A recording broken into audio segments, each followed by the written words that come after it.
नमस्कार. तर आज आपण मस्त अशी चमचमीत, चविष्ट मूग मटकीची भाजी बनवतो आहे आणि ही हेल्दी देखील आहे. तर नक्कीच ट्राय करून बघा. तर व्हिडिओ शेवटपर्यंत नक्की बघा. तर यासाठी मी इथे मूग आणि मटकी समप्रमाणात असे मोड आलेले घेतलेले आहे. तर सर्वात आधी हे आपण बॉईल करून घेणार आहे. त्यासाठी एक कुकर घेतला. त्याच्यामध्ये हे मूग आणि मटकी टाकून घेऊया. आणि आता याच्यामध्ये थोडंसं पाणी टाकायचं आहे, कारण आपण याला बॉईल करून घेणार आहे. तर फक्त 2 शिट्ट्या याच्या काढून घ्यायच्या आहे. पाणी खूप जास्त नाही, थोडंसंच अगदी टाकलेलं आहे, म्हणजे मूग आणि मटकी शिजेल एवढंच पाणी टाकायचं आहे.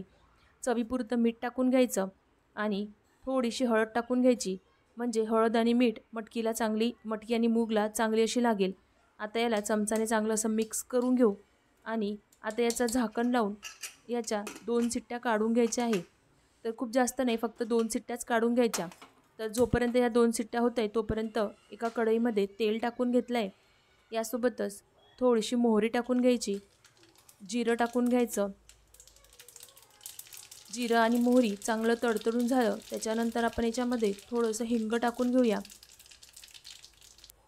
आता याच्यामध्ये बारीक चॉप केलेला मी इथे कांदा वापरलेला आहे. तर कांदा मी इथे थोडासा जास्तच वापरलेला आहे. तर इथे कांदा आपल्याला चांगला असा परतून घ्यायचा आहे. तर आता थोडा लाल रंग येईपर्यंत कांदा चांगला परतून घ्यायचा आहे. तर आता इथे तुम्हाला कांद्याचा कलर बघू शकता, मस्त असा लालसर रंग आलेला आहे. तर कांदा जर कच्चा राहिला ना तर भाजीची चव थोडी गोडसट होते. तर मी इथे कांदा चांगला असा परतून घेतलेला आहे. आता याच्यामध्ये 1 चमचा आलं लसणाची पेस्ट टाकून घेतली. आता याचा देखील कच्चापणा निघून जाईल असा इथपर्यंत आपण याला परतून घेऊया. तर 2-3 मिनटं असं चांगलं परतून घ्यायचं आहे. तर इथे बघू शकता चांगला असा परतून घेतलेला आहे. आता याच्यामध्ये टोमॅटोची प्युरी टाकून घेतली. तर मी इथे 2 टोमॅटोची प्युरी बनवून घेतली आणि ही प्युरी याच्यामध्ये टाकून याला चांगलं असं मिक्स करून घेतलं. आता याच्यामध्ये काही सुखे मसाले टाकायचे आहे. तर 1 चमचा लाल तिखट घेतलं आहे, पाव चमचा हळद घेतली आहे, अर्धा चमचा धने पावडर, अर्धा चमचा गरम मसाला घेतलेला आहे. तर आता याला चांगलं असं परतून घ्यायचं आहे. तर हळद मी थोडीच टाकलेली आहे, कारण आपण हळद आणि मीठ आधी टाकलं होतं. तर आता मी मीठ टाकलेलं नाही आहे, पण नंतर थोडी टेस्ट करून बघेल, वाटलंच तर टाकेल.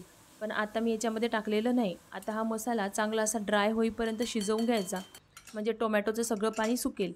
तर आता दुसरीकडे बघू शकता कुकर देखील आपला थंडा झालेला आहे आणि हे मूग मटकी देखील आपली तयार झालेली आहे. तर आपला दुसरीकडे जो मसाला तयार झाला आहे ना, त्याच्यामध्ये हे सगळं आपण आता टाकून घेऊया. आता याला चांगलं असं मिक्स करून घ्यायचं आहे. तर अगदी हेल्दी आणि पौष्टिक अशी रेसिपी आहे, म्हणजे ही रेसिपी नक्कीच ट्राय करून बघा. तर आता याला चांगलं असं मिक्स करून घेतलेलं आहे. तर आता तुम्हाला जसं घट्ट किंवा पातळ पाहिजे त्या हिशोबाने तुम्ही इथे पाणी ॲड करू शकता. तर मी इथे अगदी थोडंसंच पाणी टाकणार आहे. खूप जास्त असं मी इथे पातळ बनवणार नाही, अगदी फतफतीत अशी भाजी बनवते आहे, म्हणून थोडंसं पाणी टाकून घेतलं. कारण आपल्याला मूग आणि मटकी आधीच शिजलेली आहे. तर आता फक्त आपल्याला 5 मिनटं कमी आचेवर असं शिजवून घ्यायचं आहे, म्हणजे आपल्या भाजीमध्ये मूग मटकीचा चांगला अर्क उतरेल. तर इथे बघू शकता 5 मिनटं शिजवून घेतलं आणि मस्त अशी आपली चमचमीत भाजी तयार झालेली आहे. वरून बारीक चिरलेली कोथिंबीर टाकून घेऊया. आणि तुम्हाला ही रेसिपी कशी वाटली मला ते कमेंट बॉक्समध्ये नक्कीच सांगा.